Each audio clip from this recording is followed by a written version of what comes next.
they throw numbers at me all the time, and I don't even think we know what these numbers mean. But one of the big numbers is new cases.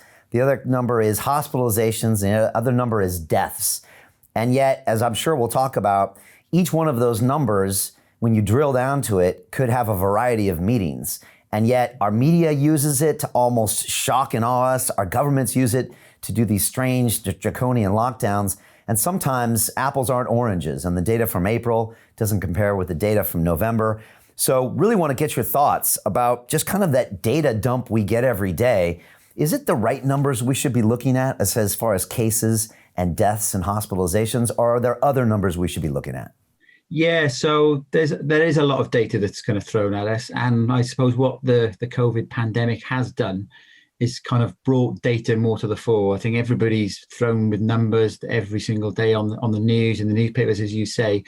And there are probably good reasons for looking at the range of different data. So if I just explain kind of what we see. So the testing data, the number of cases, that kind of gives you your first indication as to kind of how many people potentially have coronavirus in the country. And then of people who catch the virus, many of those may then go on to develop symptoms which might need hospitalization. So you then have the hospitalization data, which is a bit of a time lag data in terms of if people have caught the virus, say 2 or 3 weeks ago. And now that does give us an indication, though, as to how people who are catching the virus, where it becomes a bit more serious. So that's a useful statistic to look at. And then beyond that one, then there's probably the intensive care beds that are being used up within the National Health Service. And that would normally be for a proportion of people who are hospitalized. They might need that. And if we start seeing that rise, that can kind of give us another indicator. But again, there's a little bit more of a lag on that. And then ultimately, the kind of the worst outcome, obviously, is the death series. And from people catching the virus to maybe a sad death, that might be 3 or 4 weeks.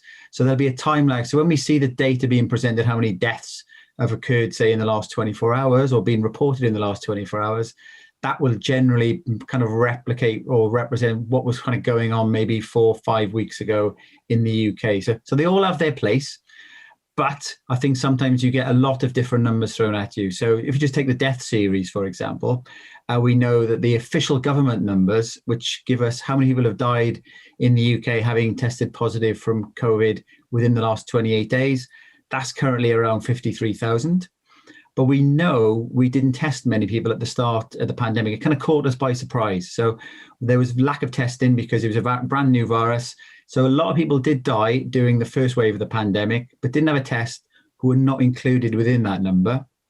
And the Office for National Statistics have another series which looks at how many people have died in the UK or England and Wales, and in Scotland do their own numbers. So many people have died in England and Wales where we haven't actually had a test for the person, but the doctor certified that they believe that COVID-19 had an impact on the death. And that's just shy of 60,000. So you've got two numbers there, which do differ. And then there's a third thing with deaths, which is probably, I would say, is the most reliable if we go back to when we talk back to the first part of the pandemic. And that is the number of excess deaths. So let me explain what that is, because this gets talked a lot about quite a bit. So in any week, you'd expect a certain number of deaths. And if you compare, say, the last 5 years, you can kind of track how many deaths would we expect to see over the last kind of 5 years in each of the different weeks. And we did see during the first part of the pandemic that we were significantly above. We went from, say, 6 deaths a week at the very start of March. And within a matter of, say, 6 weeks, we were kind of over 8,300 deaths in particular in the middle of April there. So we saw a number of excess deaths. And if you kind of add all those up from the start of the pandemic up to about now, we're probably close to the 75,000 excess deaths over and above what we would have expected for the time of year. So again, that's higher than the official government series.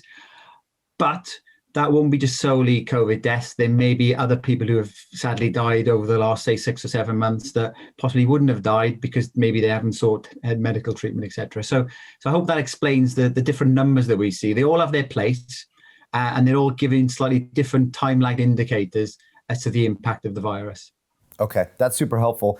And, talk about this number of New test cases. I mean, we're seeing this number every day as far as new cases. And a lot of times we're comparing that number to back in April, but we were testing significantly less back then. So, from a statistician's point of view, can you explain that to people?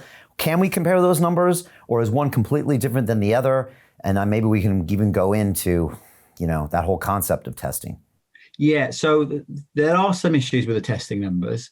You can't really compare what we've got now to what we had back in April, because just going back to the deaths data there, it was very limited targeted testing. And actually, you probably looking at the data, it was really low, the number of tests. Then we started getting more capacity to do more tests. And the more people you test, the more people you identify that have got the virus. So that's just a cause of doing more tests there. What I tend to try and focus on actually is looking at how many tests are actually being done, and then how many of those are actually coming back positive. And the only reason we're doing that is that we sometimes see different journalists putting together league tables as to where's the highest number of cases for 100,000 people. Is it in the Northwest? Is it in Wales? Is it in London, etc.?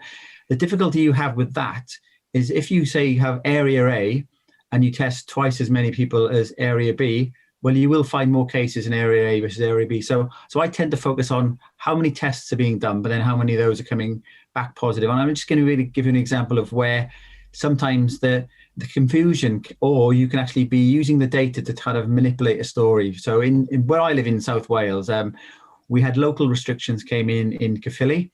That's one of the areas within South Wales. And at the time that we had the local restrictions that came in, the Welsh government said it was because the number of cases had gone over a certain threshold. So we thought, right, we need to put some local restrictions in. But in the 7 days up to the days that the restrictions came in, they were testing around 6,900 people. And about 3.4% of those tests came back positive. So those are the facts that we knew. And then a couple of weeks later, after the restrictions came in, I did see kind of ministers on the television saying, no, this kind of local restrictions have been a success. The number of cases has come down quite a lot over the last couple of weeks. So I did look into the data in a little bit more detail. And actually, what we saw is the number of tests that were carried out in that area had gone from 6,900 to around 2,500 tests. So a dramatic reduction in the number of tests that were being done. So of course, you're going to see a fall in the number of cases. But the percentage of the tests that came back positive was exactly the same. It was 3.4%. So when you're looking at the testing data, I think you do have to look at the percentage of tests that are coming back positive.